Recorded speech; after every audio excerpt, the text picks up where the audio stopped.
વડાપ્રધાન નરેન્દ્ર મોદી ગુજરાતના પ્રવાસે આવવાના છે અને લઈને તૈયારીઓ તેજ બની રહી છે। હવે આ મુલાકાતને લઈને જીતુ વાઘાણીએ પ્રેસ કોન્ફરન્સ કરી વડાપ્રધાન નરેન્દ્ર મોદીના કાર્યક્રમ અંગે વિગતવાર માહિતી આપી છે। નમસ્કાર, તમે જોઈ રહ્યા છો ગુજરાત પ્લસ ન્યૂઝ અને હું છું મમલ। તો આવો સાંભળીએ જીતુ વાઘાણી વધુમાં શું કહી રહ્યા છે। દેશના લાડીલા વડાપ્રધાન, વૈશ્વિક નેતા, આપણું ને દેશનું અડીખમ નેતૃત્વ અને ગૌરવ આદરણીય વડાપ્રધાન નરેન્દ્રભાઈ મોદી સાહેબ ગુજરાતની ધરતી ઉપર આવી રહ્યા છે, ત્યારે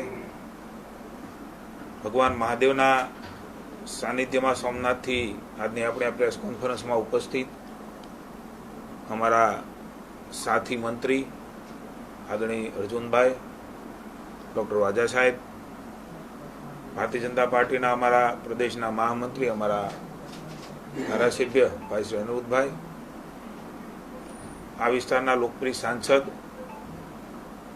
ભાઈ શ્રી રાજેન્દ્ર ચુડાસમા, ભારતીય જનતા પાર્ટીના પ્રમુખ ભાઈ શ્રી ડૉક્ટર સાહેબ, આપ સૌ પત્રકાર મિત્રો, મોદી સાહેબ સમગ્ર ભારત વર્ષમાં અને ગુજરાતમાં આવતા રહે છે, પણ આ વખતે ગુજરાતની ધરતી ઉપર એમનું આગમન એ વિશેષ છે। આપ સૌ પણ જાણો છો કે હમણાં જ જે વિધાનસભાની ચૂંટણીઓ થઈ છે, આસામ, પોંડિચેરી અને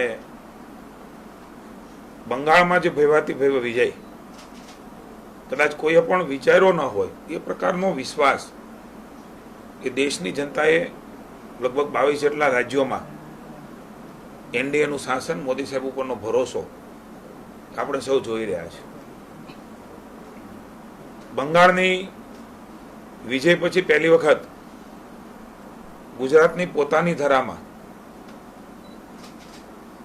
ગાંધીને સરદાર સાહેબની ધરાને હું એમ કહીશ કે માનની મોદી સાહેબ અને અમિતભાઈ શાહની એ હવે ધરા બની છે, ત્યારે પોતાની ધરામાં આવી રહ્યા છે। સ્વાભાવિક છે ગુજરાતમાં એનો ઉત્સાહ અને ઉમંગે અનેરો હોય।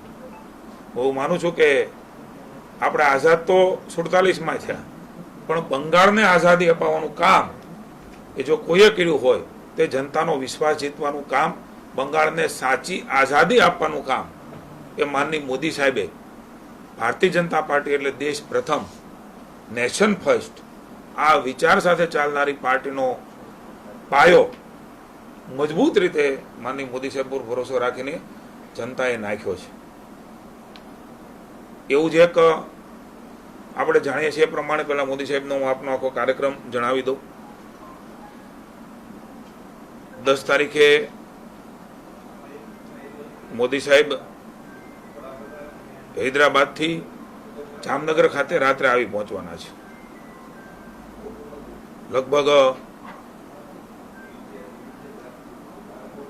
9:45 વાગે, 9:30 થી 9:45 તેઓ ત્યાં આવવાના છે। જામનગર વાસીઓને, ગુજરાતને સ્વાભાવિક છે ઉમંગ હોય, માનની મોદી સાહેબને રાજ્ય સરકાર માનની ભૂપેન્દ્રભાઈના નેતૃત્વમાં ચાલતી સરકાર અને હર્ષભાઈએ અમારા યુનિટ ભારતીય જનતા પાર્ટીનું જગદીશભાઈએ અને જામનગરના યુનિટે વિનંતી કરીને એમને સ્વીકારી કે સાહેબનું એક સ્વાગત, પહેલી વખત એ ધરતી ઉપર પગ મૂકી રહ્યા છે ત્યારે એ જામ સાહેબની ધરતીમાં એમનું સ્વાગત પણ કરવામાં આવશે। જીતુ વાઘાણીની વાતથી તમે કેટલા સહેમત છો, શું વિચારો છો, કોમેન્ટ કરીને એમને જરૂરથી જણાવશો। અત્યારે માટે બસ આટલું જ, ધન્યવાદ।